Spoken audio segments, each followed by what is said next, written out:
Hello, everyone. This is Cody Lee of BlackCatBooks.org, author of I, the Dragon, Cool and Beautiful, Rabbit Hole, King DL, Lauren Frey, Grim Clover, Internet Bloodsports, and the Upcoming Jaw and the Dragon.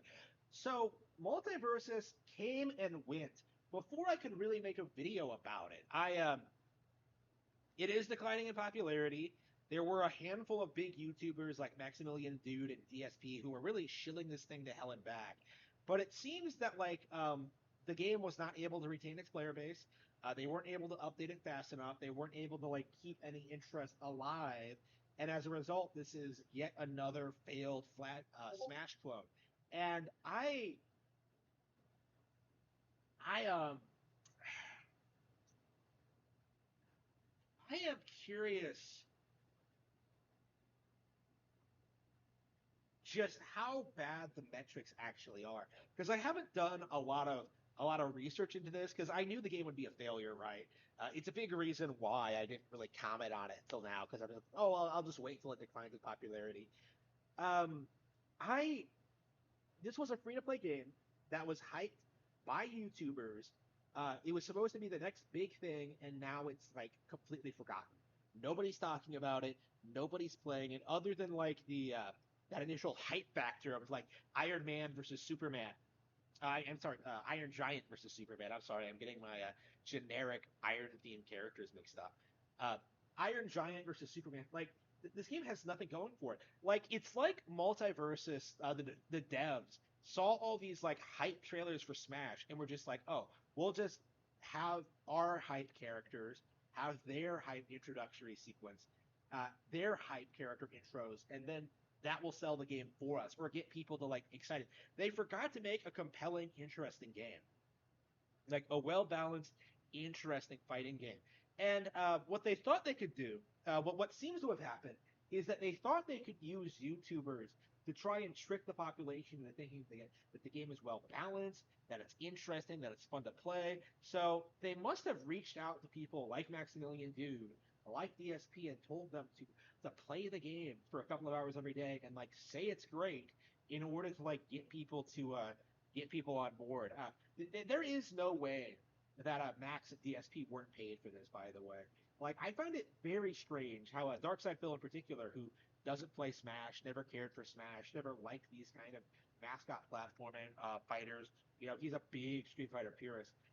I I was surprised at how adamant he was that he was going to play MultiVersus, and how annoyed he was that people were tuning out of the stream, weren't watching, weren't paying attention, weren't tipping, weren't giving him money, and it just seems like not a very DSP thing-ish to do, to continue playing a game that's clearly alienating your audience and driving the money away.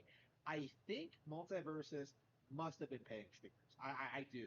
It doesn't make sense otherwise why it was so heavily promoted and why it dropped off so fast. I think that's the second thing too, is that the way people were talking about this before launch, just like with Nick Allstars, you would think this was going to be the next big thing, but it's not. It was forgotten very soon after came out. Another couple of months, and nobody will even remember the name MultiVersus. The very name itself is generic and uninspired. This was, I think, one of the most pathetic examples of a Smash clone I've ever seen. Nick All Stars was bad, but at least I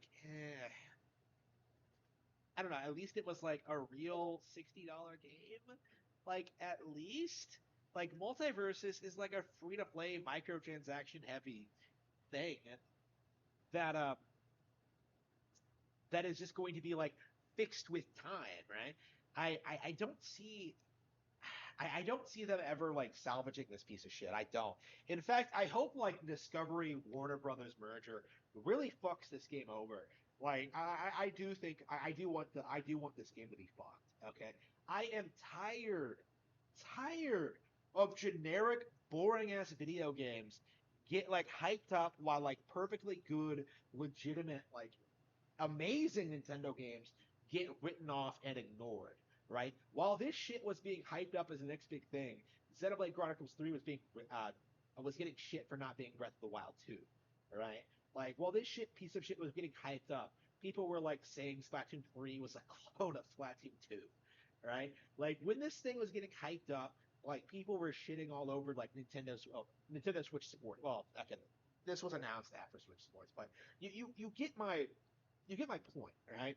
You understand what I'm saying is that it feels like the gaming sphere on YouTube is deliberately doing their hardest to downplay the big new Nintendo games in order to like try and force you into the stuff that will like actually get them money, like promoting the publishers that will like actually give them handouts to play their shit. That's kind of what I'm getting from this because that there's no other way to justify this really than to explain what's happening here. These people are shills and parasites and really need to be condemned by everyone who has ever loved a video game.